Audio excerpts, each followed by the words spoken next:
¿Qué tal, amigas y amigos de la televisión, de TEACA Televisión? Una semana más con ustedes en este programa del día, en el que hablamos e intentamos conversar sobre aspectos de actualidad que tengan que ver con la vida diaria de las personas que nos escuchan y nos ven. Obvio siempre presentar a nuestros invitados, a las personas que componen esta modesta tertulia, ¿no?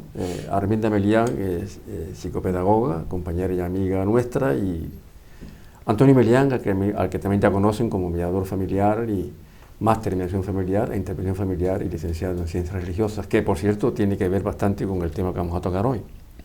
Todo, educación, pero también ciencias religiosas. ¿Por qué lo digo?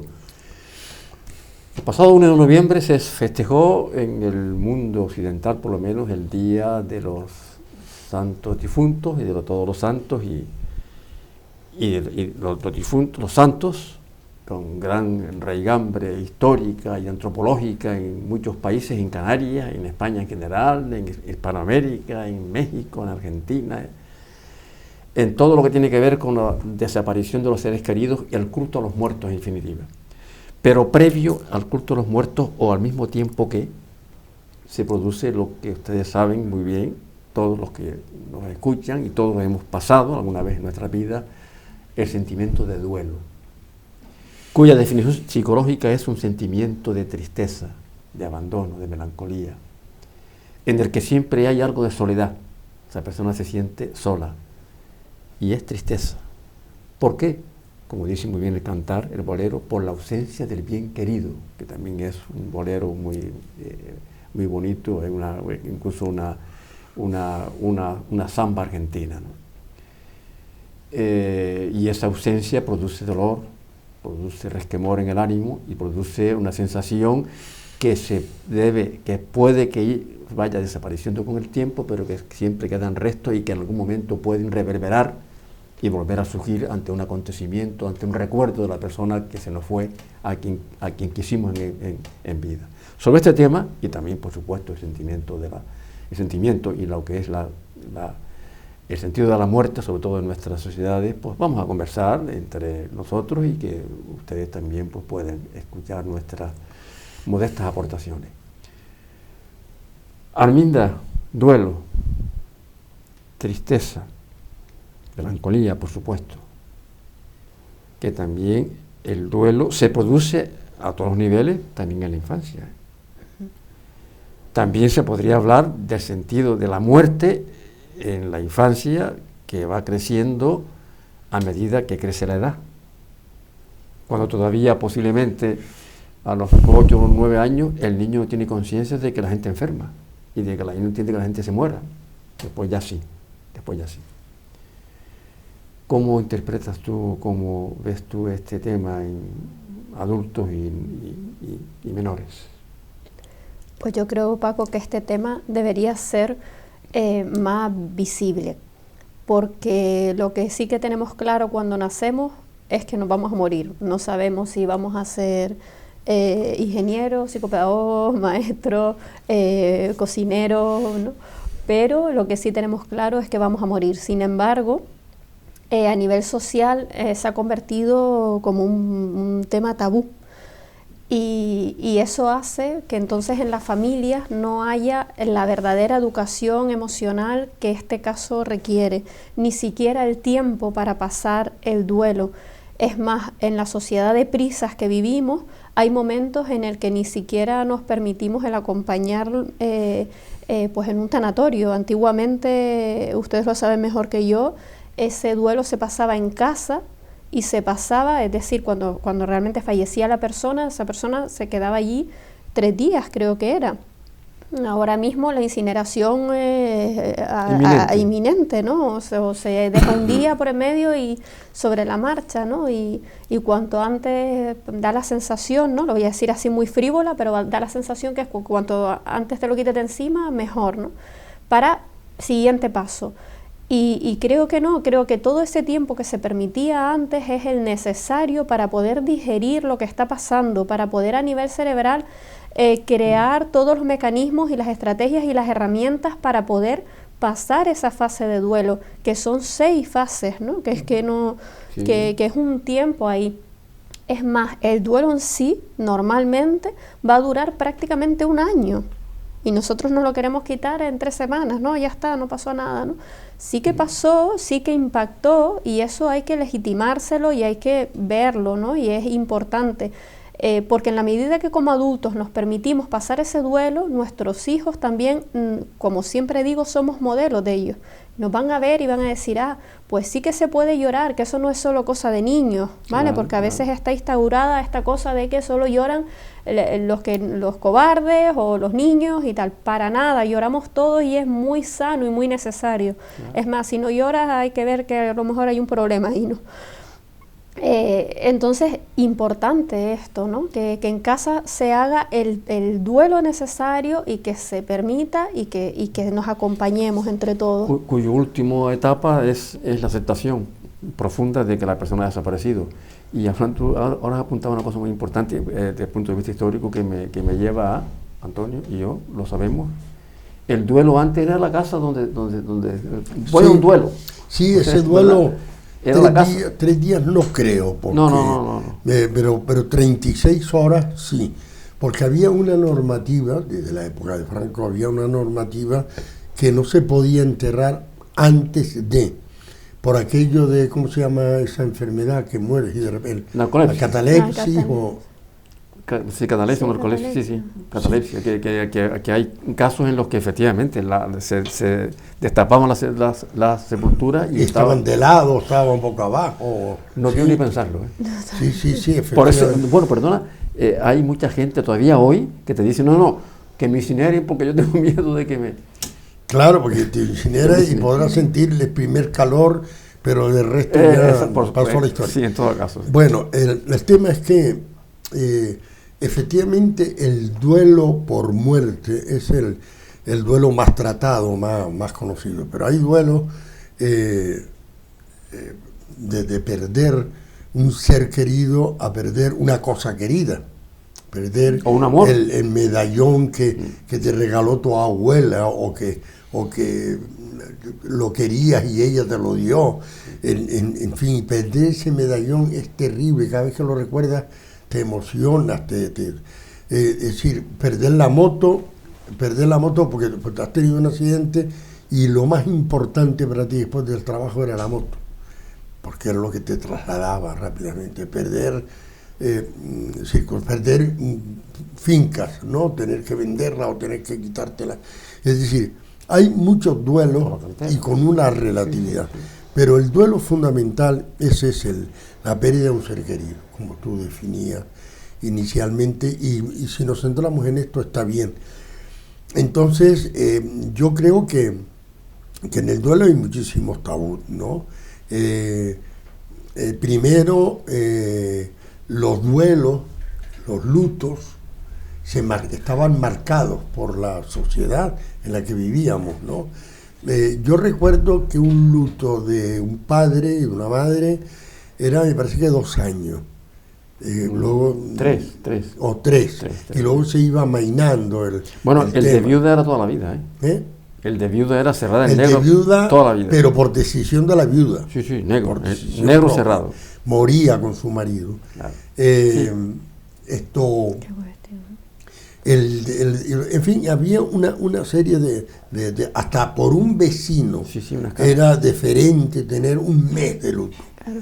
Que yo quiero apuntar, Antonio, si me permites, yo decía 1 año de duelo en concreto, que luego no lo expliqué, porque realmente es las primeras navidades sin él o sin ella, ¿no?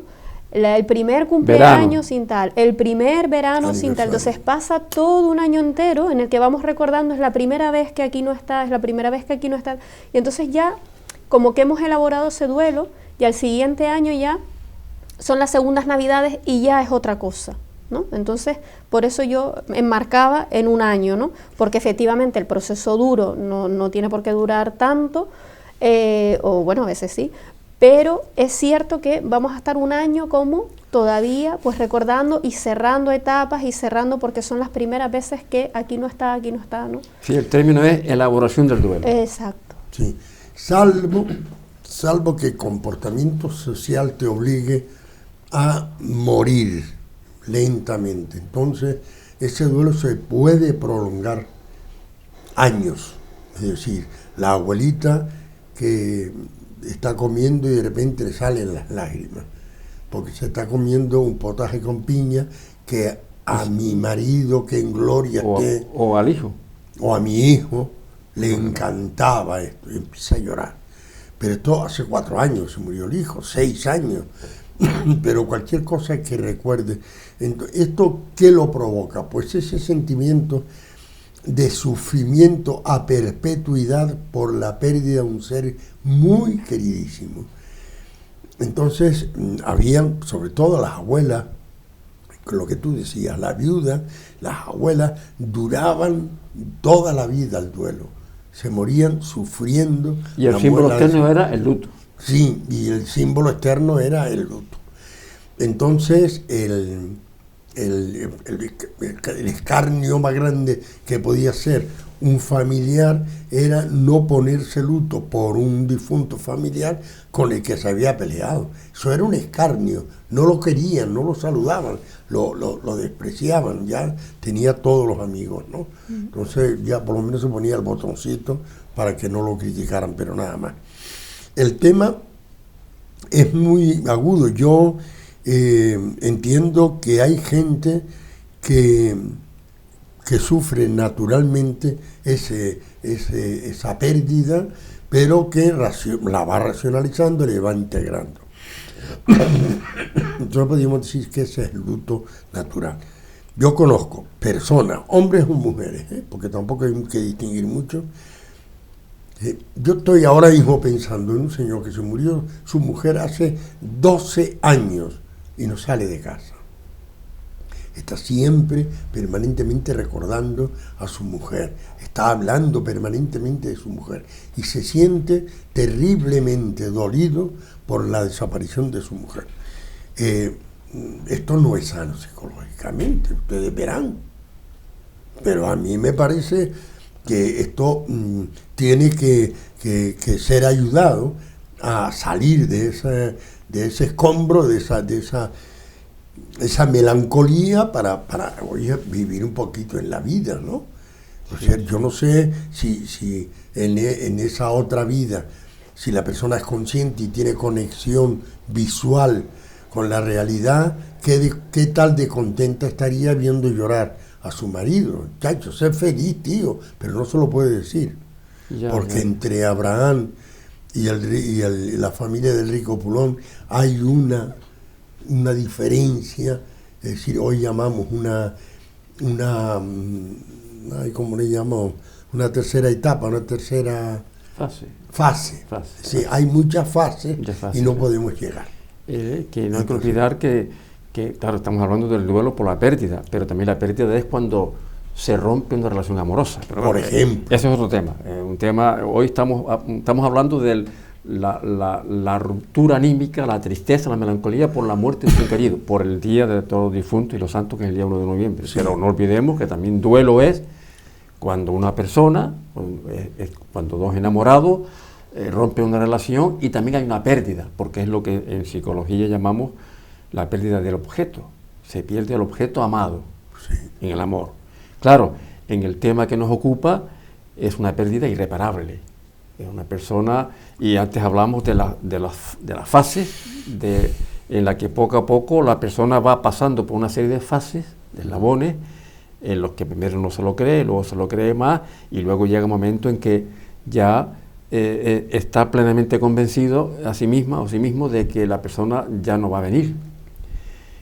Hay incluso duelos, como tú lo apuntabas un poco ahora, y duelos patológicos, ¿no? Sí. La persona que no deja de ver alucinaciones, ¿no? Una alucinación porque siente luces, escucha voces, ve las cosas que se mueven y todo lo interpreta como que es alguien de más allá. Eso también hay que superarlo, ¿no?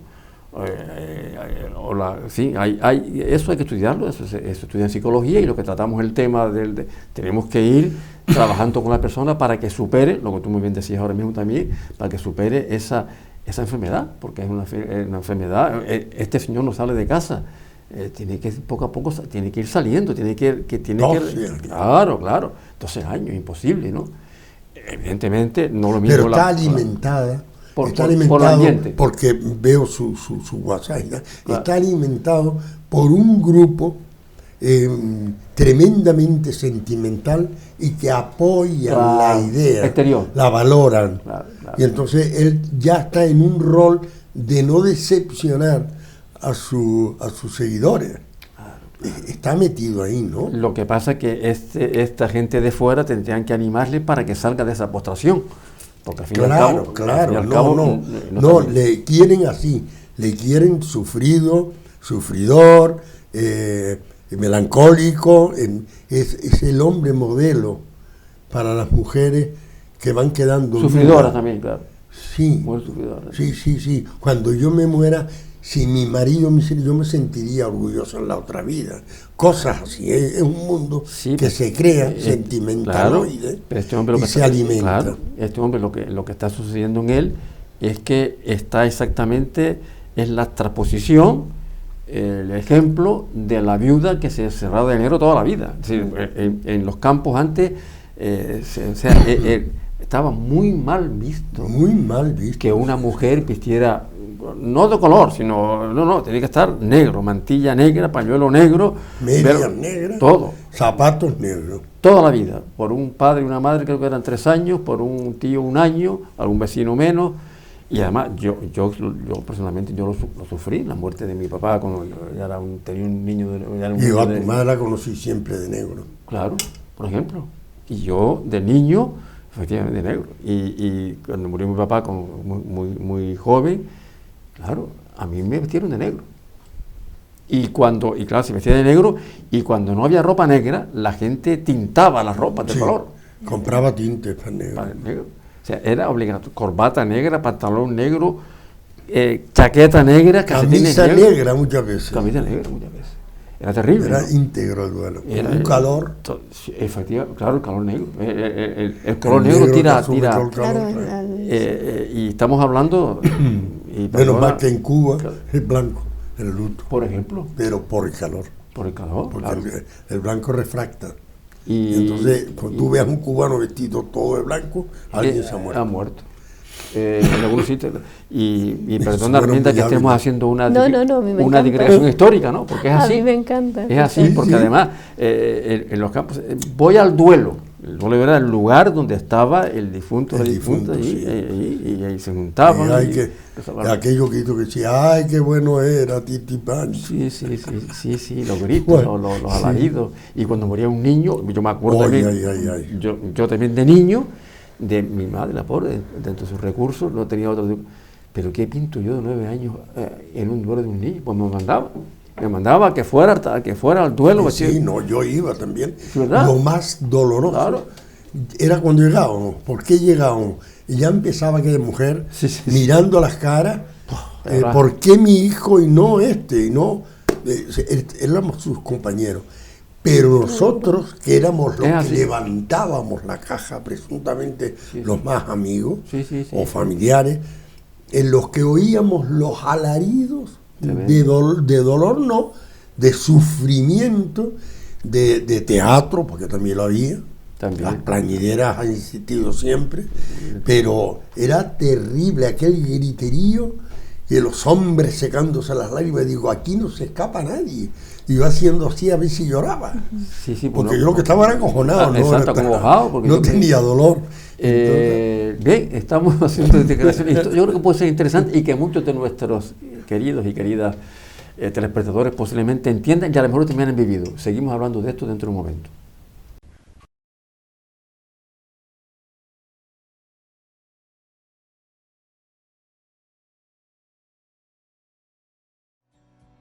El ahorrador de electricidad estaminal es el único aparato del mercado comprobado que reduce el consumo de electricidad después de haberse instalado en miles de hogares en Canarias. No deje que su factura de electricidad afecte a su economía familiar. Estaminal es autoinstalable y no consume electricidad. Estaminal le garantiza una reducción de un 20 hasta un 35% de su recibo de luz.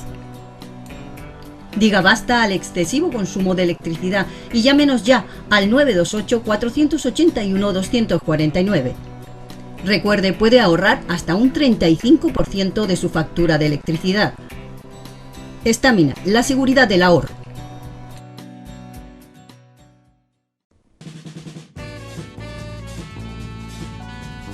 El ahorrador de electricidad Staminal, tras muchos años de instalación en Canarias y ser elegido como producto del año en ahorro energético a nivel nacional, le ofrece la posibilidad de ahorrar de un 15 hasta un 35% de su consumo en su factura de electricidad. Sea cual sea su negocio local o industria, Staminal tiene el ahorrador que se adapta a sus características. No se fíe de las imitaciones, Staminal solo hay uno, con las homologaciones de la comunidad internacional. No deje que los gastos abusivos de electricidad afecten a la economía de su negocio. Pídanos presupuestos sin compromiso al 928-481-249. Ahorrador industrial de energía Staminal, la solución a su excesivo consumo energético. Recuerde, ahorre de un 15 a un 35% de su factura de electricidad.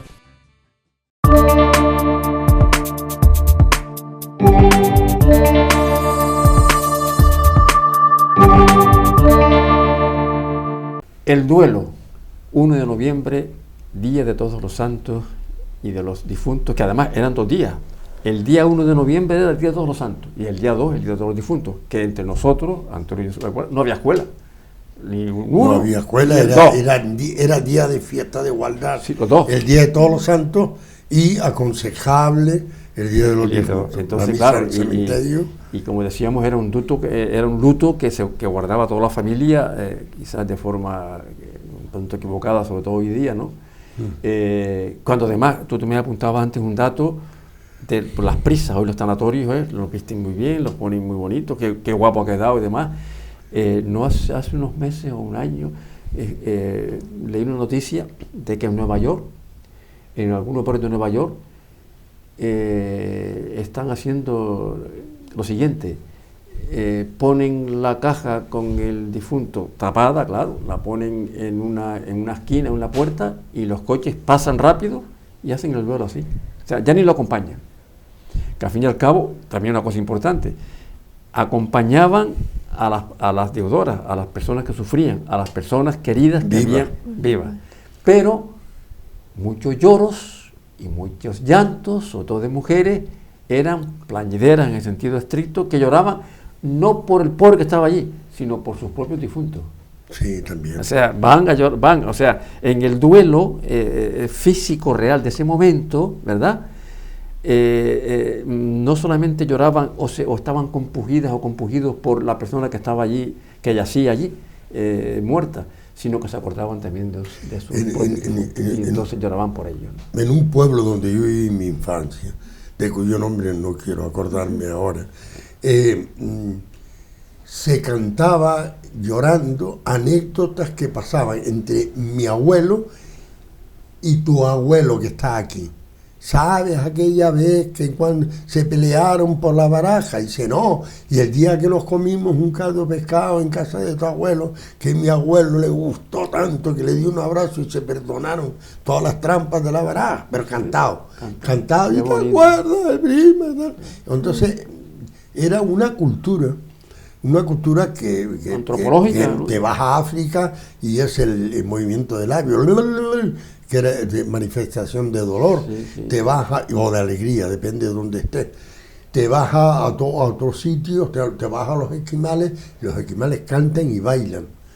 O sea que hay en una Oriente manifestación. También, que incluso hay también un dicho que es verdad, que no hay boda sin llanto ni duelo sin risa. No hay risa, no hay duelo sin risa ni eso sin llanto. Porque al final un poco lo que están comentando ustedes, yo creo que eso ayudaba a elaborar el duelo, honestamente. Y entonces al final terminabas riéndote, en el sentido de porque ya te sientes acompañado, te sientes como que esa pena se va soltando porque somos más los que estamos conviviendo con esta pena y vamos, ¿no? Yo siempre también te he escuchado a ti, Antonio, el decir, ni sé cómo me río con lo que tengo abajo, ¿no? Porque abajo había un duelo. Es que la señora estaba arriba en el piso alto y estaban entreteniéndola allí y abajo tenía al marido muerto. Y entonces de repente se echa a reír y dice, yo no sé por qué me río con lo que tengo abajo. Enseguida ahí aparece como la culpa, digamos. No, pero espera, la interpretación era maliciosa, el que le contaba. Claro, ¿Entiendes? claro. Y en cambio el que estaba abajo, ¿no? Bueno, Claro, pero hay sin muchos embargo chistes de- ayudaban, ¿no? Realmente el Mucho. sentirse acompañados, el estar todos Sí. allí, ayudaba a que ese duelo se fuera elaborando y se elaboraba de una manera posiblemente más rápido, porque ahí es lo que hablamos, o sea, había una legitimación de esas emociones. Oye, te entiendo que estés triste, te acompaño en el sentimiento, estoy aquí contigo, ¿no? Y estamos juntos en este sentir Claro. tan duro. Entonces eso, acompañado, las penas pesan menos, ¿no? Pero ahora, pues esto, lo que hablamos, ¿no? Una sociedad en la que, oye, pues te envío un WhatsApp, o te llamo, o no sé qué, porque es que no me da tiempo de ir al tanatorio, deja ver si voy, ¿no? Y con la pandemia, lo que hablábamos, ¿no? Antes ni se acompañaba. Morían solos. Entonces, es muy duro, ¿no? Pasar un duelo así porque lo vives tú solo, ¿no? Y es difícil y hay un de fenómeno digerir. curioso que también tiene alguna interpretación, desde el punto de vista psicológico.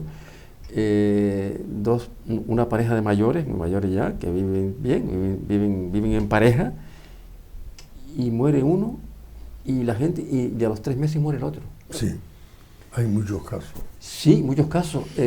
Sí, bueno, sin Y la ningún- gente dice, murió de melancolía. Exactamente, porque lo quería tanto, y se fue con él o con ella. No sabe vivir sin él. Exacto, no, esa es la Ya palabra. no sabe vivir. Y a veces sin ninguna enfermedad física que lo justifique. que lo precipite la muerte, ¿no? Que también es una forma de elaborar el duelo. Además, y en eso entremos en otro tema que yo quiero que sobre todo... No, que- pero perdona, Dime. siguiendo en el duelo, otra terapia Sí. que da un resultado fenomenal es aburridísima. Sobre todo si tú estás presente en todas las visitas, son las visitas post-mortem. posterior. La visita a la casa Hay que hacerlo. para darle présame, A ver. para saber cómo te encuentras, independiente que ya estuvo Muy bien. en el duelo, estuvo en la misa, Hay que ir. estuvo en el funeral y ahora va a visitar. Pero era una obligación, ¿eh? Y entonces Iba. tú dices, pero ¿cómo murió?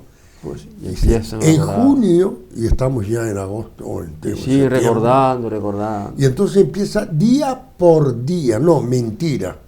Fue el jueves siguiente. El jueves siguiente se levantó extraño o Sí, extraña sí, sí. y dijo, yo no estoy muy católico, yo no, y tal. Y entonces se contaba toda la historia, que era larguísima, hasta que por fin, como aquel que decía, terminaba el cuento diciendo, y yo serafín, serafín, serafín, serafín, y serafín en la eternidad.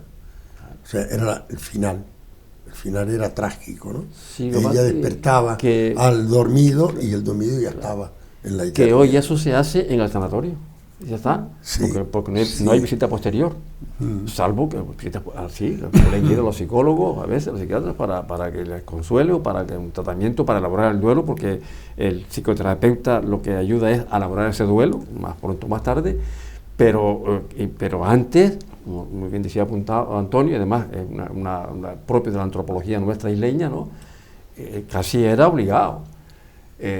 Bueno, y luego- Y saludable. no, sí, porque sí, porque sí. al día siguiente Claro. te sientes aislado totalmente y solo. Y luego la comidita, el chocolate, el chocolate, comida, era arroz con leche, o sea, en el momento incluso de la noche o de la tarde Sí, del sí, duelo. sí, que había frío o lo que sea, pues, se ponía chocolate. comida. Se ponía comida en la casa del difunto. Hoy ya no, porque hoy yo no creo que, yo creo que además, no sé si está prohibido. Hacer el No, tanatorio. esto está por sanidad reguladísimo Hay que hacer y un no sanatorio. puede ser sino los sanatorios. Sanatorio, por el tema de seguridad, higiene y por salud, que antes no existía esa además, es que no había otra solución, no había otro tema. Y claro, y en esa línea, claro, antes tú también lo decías ahora como ejemplo, ¿no? Serafín se fue. La palabra es ayuda a elaborar el duelo. Es una pregunta que lo tenemos que hacer desde el punto de vista psicológico y emocional. Ayuda a elaborar el duelo. El pensar, y yo me he encontrado con personas, incluso ateas, que te lo dicen, que tienen la esperanza de encontrar a ese ser querido en la otra vida, o en otra vida que a lo mejor no es ni siquiera el cielo, sino en otra dimensión que se habla hoy, otra dimensión, otro universo. ¿ustedes creen que ayuda a elaborar el duelo esa esperanza en un más allá? Pregunto. Si me toca a mí, te digo que sí, ayuda, y ayuda muchísimo. No hace mucho tiempo felicité yo a un gran amigo nuestro, fuera de la casa, y le felicito por su cumpleaños, como 80 y pico años. Y me dice, y Dios quiera que gocemos de algo así, ¿no? Y entonces me contesta, Antonio, te agradezco muchísimo tus palabras, y en este momento de mi agnosticismo pienso que o no hay Dios, y entonces es la naturaleza la que se equivoca, con lo cual estamos en el mismo pareo. Yo me encuentro hoy una persona formadísima, muy preparada en muchísimos aspectos, y domino mucho la situación. Es decir, que podría denominarme un sabio. Ya se encargan los amigos que me quieren mucho de recordármelo. Y entonces aquí lo que me queda ya son un par de años y morirme. Cuando más sé, desaparezco. Porque es mi filosofía. Claro, claro. Desaparezco. Lo que yo pienso. Aquí hay un error de Dios O de la naturaleza. o de la naturaleza. Es decir, si tú desapareces, ¿qué sentido tiene todo lo demás? ¿Qué sentido tiene tu vida anterior? ¿Qué significa tu personalidad? Entonces, la trascendencia es lo más antiguo que conocemos desde que el ser animal se convierte en razón. Toda la cultura lo Correcto. Y entonces el duelo pensado en trascendencia es incluso común a todos los mortales, independientemente que filosóficamente sea ateo, sea agnóstico, sea lo que sea. Pero ahí está la inmanencia. La inmanencia no es suficiente para el ego humano, pero para el universo, no para dos o tres ególatras que tal. No, todo el mundo admite, espera, desea una trascendencia. A mí me decía una persona, un señor que vino también a la consulta en su momento, ¿no? Me decía, y tampoco hace mucho, ¿no? Que mira, tú no sabes la alegría que sentimos su esposa, él y sus hermanas cuando un señor, el padre, moría, aceptaba totalmente la muerte, sabía que no iba a vivir más, y les decía con toda contundencia y con toda seguridad: no se preocupen, nos vemos pronto, yo les espero. Y yo decía, bueno, y entonces él venía como a consultar, eso todo ella, que la hija estaba más afectada, la hija, ¿no? Y venía a consultarme el tema de cómo elaborar el duelo, que se sentía muy triste y demás. Y yo le decía, ahí tienes la solución. ¿Ya está? Hasta luego. Hasta luego. Esa es la solución. Está bien, muy bien pensada, está bien. Y le tranquilizaba, porque el padre se despidió de una forma elegante, tranquila. Mis niños, no se preocupen. Esto es una cosa transitoria, yo les espero. Quizá, tarde o temprano vamos a encontrarnos. Eso lo que tú apuntabas ahora también es una forma positiva de elaborar el duelo, lo que tú decías, creer en cierto tipo de trascendencia de un más allá, ayuda. Y yo conozco también otra persona que también vino, una mujer, agnóstica total, o sea, agnóstica, todo lo que tú quieras, ¿no? Y murió su esposo, con el que estaba muy unido, profundamente unido, lo recuerda, y unido de una simbiosis afectiva total. Y me decía, dice, yo creo que lo veré en otro mundo, no sé en cuál. Pues ¿eso qué? ¿Cómo se llama eso? Y ahí la dimensión espiritual, ya no solo en el duelo, sino en general, el ser humano tiene esa dimensión espiritual, y cuando se cultiva, y cada vez más esto se ve, pero hasta a nivel de neurociencia, aunque es verdad que como en todo siempre hay una parte más científica y otra parte más espiritual, sí. Pero sí que se manejan estos debates también, ¿no? A ese nivel, y se habla cada vez más de una dimensión espiritual, incluso a nivel curricular, porque es cierto que después llámelo cada uno como quiera, pero ayuda incluso para esa parte de la que hablábamos en el programa anterior, de la mejor versión de nosotros mismos, ¿no? Cuando ahí nos conectamos a esa esencia, con ese torrente, algo ocurre que realmente nos enfoca nos ayuda a saber cuál es nuestro no solo lugar, sino incluso nuestra misión, me gusta a mí decir, ¿no? Aquí en nuestra vida, con nuestros seres queridos y con nuestra profesión y con todo, donde tenemos ahí nuestra capacidad, nuestra pasión, nuestro verdadero impulso, ¿no? Y a veces es en este momento y en esta dimensión espiritual y en este recogimiento donde la encontramos, y al anclarnos realmente todo cobra sentido, ¿no? Bueno, bien, estamos tratando de vislumbrar y dar una luz y reflexionar en voz alta sobre el acontecimiento que hemos tenido días atrás, como el Día de Todos los Santos o de los Difuntos, como ustedes quieren llamarlo. Hacemos una pausa y seguimos con ustedes enseguida. El ahorrador de electricidad Staminal, tras muchos años de instalación en Canarias y ser elegido como producto del año en ahorro energético a nivel nacional, le ofrece la posibilidad de ahorrar de un 15 hasta un 35% de su consumo en su factura de electricidad. Sea cual sea su negocio local o industria, Staminal tiene el ahorrador que se adapta a sus características. No se fíe de las imitaciones, Staminal solo hay uno, con las homologaciones de la comunidad internacional. No deje que los gastos abusivos de electricidad afecten a la economía de su negocio. Pídanos presupuestos sin compromiso al 928-481-249. Ahorrador industrial de energía Staminal, la solución a su excesivo consumo energético. Recuerde, ahorre de un 15 a un 35% de su factura de electricidad.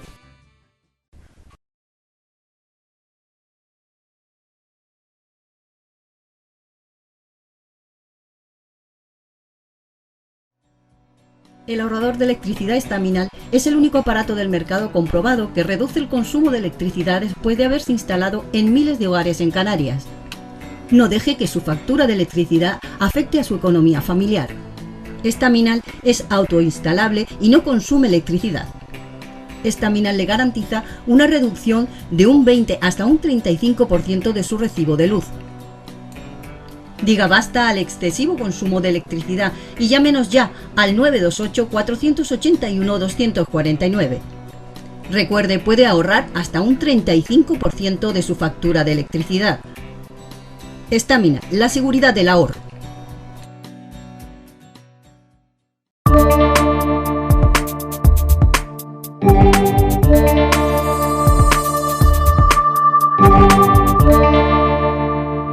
Bien, por ir concluyendo sobre este tema del duelo, la tristeza, la pérdida y también, por supuesto, la segunda fase de la pérdida, que es la muerte, en definitiva, el sentido de la muerte. Ya no es posible revertir una vida.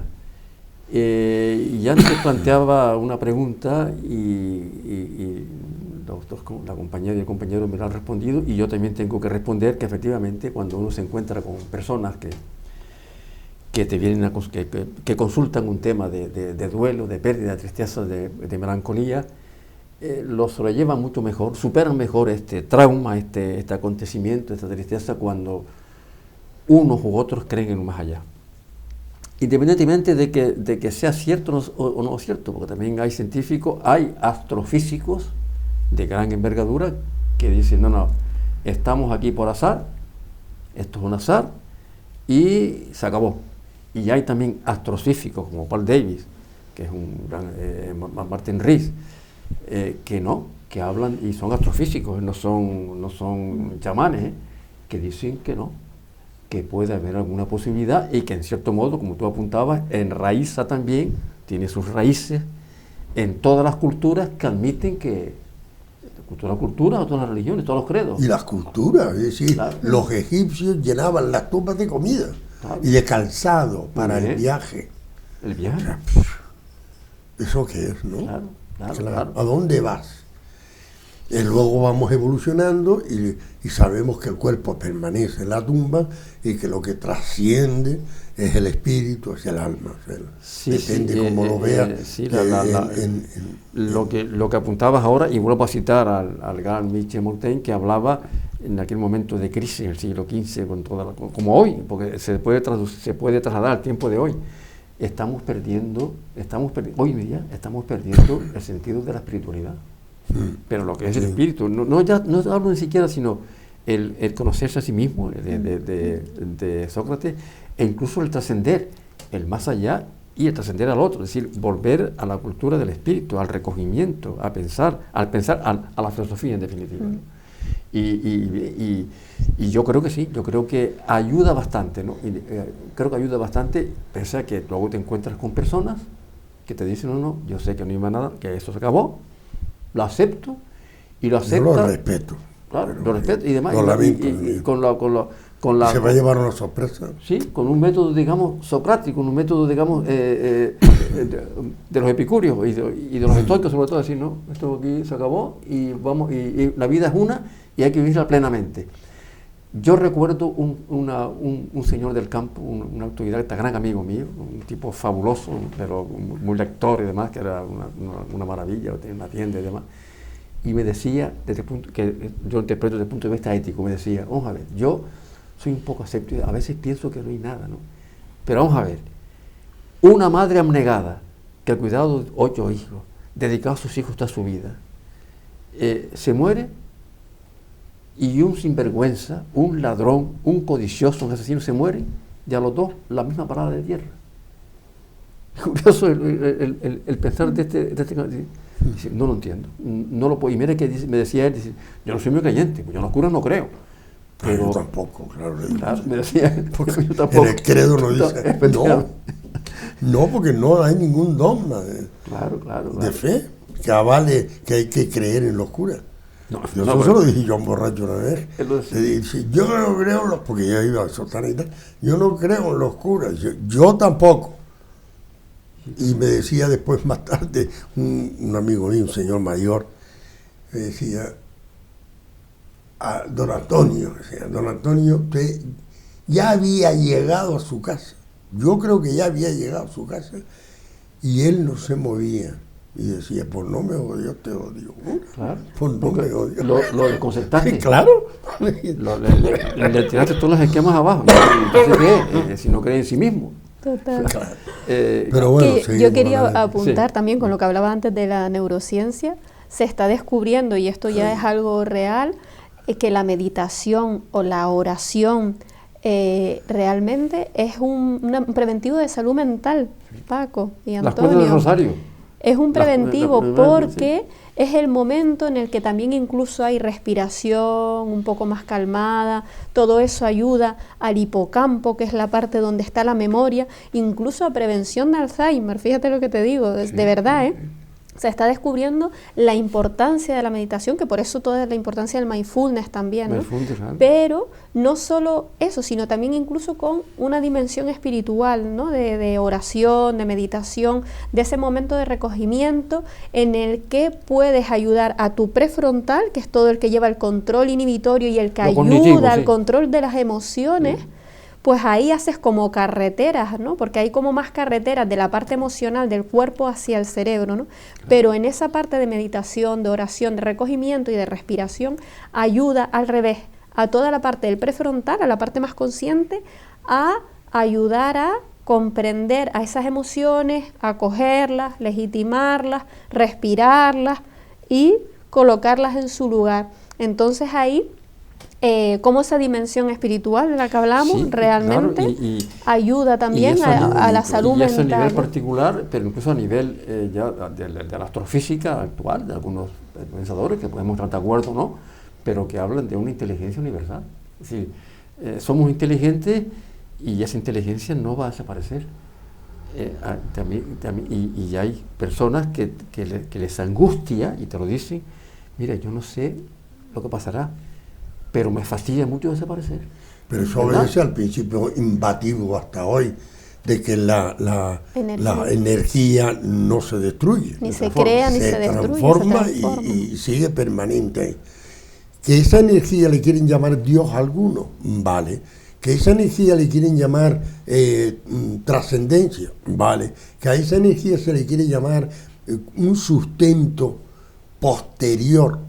Porque ahora se está hablando mucho de aquella frase de Jesús que está pasando como desapercibida. Dice, yo me voy a preparar la morada para cuando ustedes lleguen. Eso fue la última cena. Anteriormente dice, en la casa del Padre hay muchas moradas. Entonces esto se está interpretando, incluso hay teólogos involucrados en el tema, no solamente filósofos, sino científicos todos, ¿no? Están elaborando esa teoría del el ser humano en esta tierra muere imperfecto. Y entonces pasa a una morada donde más continúa su perfección. Y a lo mejor pasa a una tercera, a una cuarta. Hay muchas moradas. Ya. Y entonces, claro. Que la trascendencia se vaya dividiendo por partes hasta llegar a un descanso eterno. Decía todo es posible, el ¿no? famoso emperador filósofo Marco Aurelio, por cierto, les aconsejo a los que nos escuchan y nos oyen y nos vean, que se lean las meditaciones de Marco Aurelio. Se llama así, el libro cuesta 8 o 9 euros, Las meditaciones de Marco Aurelio. Una maravilla de ensimismamiento, de su yo, no entiendo cómo un tipo así fue tan culto, ¿no? Pues hablaba de que le esperaban los dioses. En aquel momento no había. Claro. Sí, los dioses. O sea, creía en la trascendencia. Sí, Pero los dioses como un ser superior a sí, él. Sí. O sea, en otra fase. Y lo yo que voy a llegar. Lo que tú Claro, acabas de apuntar ahora. No, es que me voy a otra morada después cuando. Y creían, los dioses me acogerán. Increíble, ¿no? Y por ahí va la ciencia y la religión. La ciencia y la fe, las discusiones están ahí. Sí. No en la lucubración de argumentos teológicos o filosóficos, sino en ese análisis tú que has hecho muy bien, Arminda, de cómo funciona nuestro cerebro, que cada vez se conoce más, y cómo se intercomunica con el espíritu y con el cuerpo. Cómo hay ese trasiego. Y que tiene una explicación. Se va hacia una perfección. Te mueres y la perfección, ¿cuándo? Sí, además yo creo que tenemos... Es lo que pregunta este amigo nuestro. Claro. Y la perfección, el mérito, ¿cuándo? Y tenemos, o se acabó. Y yo creo, sí, todo el mundo puede pensar lo que sea, todo es respetable, evidentemente, y hay teorías para todos los gustos y casi hasta demostraciones empíricas, ¿no? Pero tenemos derecho a la esperanza, ¿no? Claro. Sí, claro. No sé, yo soy muy empírico, muy científico, pero claro, y estoy de acuerdo con lo que dicen algunos, lo que me expresan algunas personas. Sí, yo no quiero desaparecer. Y yo creo que también, bueno, esa trascendencia, o quizás es una interpretación mía, ¿no? Pero se ve también en la naturaleza, realmente, ¿no? En esas montañas grandiosas, en esos atardeceres, en el mar, ¿no? Y de alguna manera es realmente nuestro torrente también de fuente de energía. En muchas ocasiones cuando llegas a la naturaleza, y de hecho también como preventivo de salud mental, que hemos hablado en otros programas, sí. No solo el ejercicio físico, en los entornos naturales, el amor, el vínculo, esas relaciones sociales, todo eso que al final son parte de nuestra esencia y también parte también de nuestra dimensión espiritual, es lo que nos va a sanar y lo que nos va a prevenir con cuestiones de salud mental, ¿no? Ayuda. Y con el tema del duelo, ¿no? Que es el que estamos hablando ahora. También todo eso nos va a ayudar. Coadyuva a todo. Exacto. Y yo puedo persistir, tenemos derecho a la esperanza, pero yo quisiera, Antonio, desde tu perspectiva de experto en ciencias religiosas en general, ¿no? Incluso hasta de eminente, perdón la palabra, teólogo, ¿no? Que hable, que le digas que esta cosa que yo planteo de tenemos derecho a la esperanza se concrete en algún tipo de principio. Sí, no, las reuniones, las reflexiones de ciencia y fe han dado un giro total y absoluto, ya no son apologéticos, ni unos ni otros, sino que se abre una perspectiva misteriosa. No llegamos al alcance porque la ciencia no llega, porque la ciencia está creada para lo que veo, lo que toco, lo que siento. Lo empírico, sí. Lo empírico, es justamente. Entonces, ni la fe, que no la tenemos todos. Entonces, entre esos dos elementos, Arminda acaba de sintetizar una parte de ellos, ¿no? Es como el cerebro se confabula con lo trascendente y con lo inmanente. De la misma manera que impulsamos el agua hasta una altura determinada y luego va cayendo por su propio peso. O sea, esto, la naturaleza que tú decías, como un injerto, cogemos un esqueje de un naranjo, sí, y lo insertamos en un limón. Y si te sale la naranja agria, ¿no? Es decir, ¿qué está ocurriendo? Que hay una mezcla de fluidos y de situaciones, tiene que ser con luna decreciente, tiene que ser con unos meses determinados. Es curioso que el hombre ha llegado ya a cientificar la naturaleza. Sí, es lo que decía, lo que dicen algunos. Yo soy ateo, gracias a Dios, ¿no? Sí, claro. Claro. Es decir, siempre entendiendo, claro, porque hay personas que desde el punto de vista religioso, bueno, y los que estaban anteriores al cristianismo, culturas anteriores, sí, también tenían trascendencia, también tenían, claro. Y los que no son cristianos, por supuesto, y los que no son creyentes, claro, son buenísimas personas. Yo no conozco ningún ateo, ningún ¿cómo se llama el escalón inmediatamente? Agnóstico, que ¿cómo se llama? Que hable serio, sí, que hablen irreverentemente, ni siquiera del culto. Claro que sí. Que nosotros a veces lo criticamos, es muy monótono, es muy tal, sino que bien, sí, me he sentido en esta iglesia. Pues sí, resiliencia, recogimiento. Por eso yo hablo de dimensión espiritual. Pues hemos... No, intentando recoger eso, no tanto, sino dimensión espiritual, en el que te conectas con ese ser tuyo también, pero que viene de algo más colectivo, ¿no? Pero sin ponerle nombre. Nos dicen que hemos terminado. Juro que lo hemos pasado muy bien, conversando y demás, y además en este rememoración del día de todos los santos y de los difuntos, ¿no? Y que hay una esperanza por sobrevivir a como decía, a este perro mundo. Espero que sea así, y que nos vean la próxima semana y sigan atentos, como siempre, a TDK Televisión, que tiene otros programas y otras tertulias. Sean felices.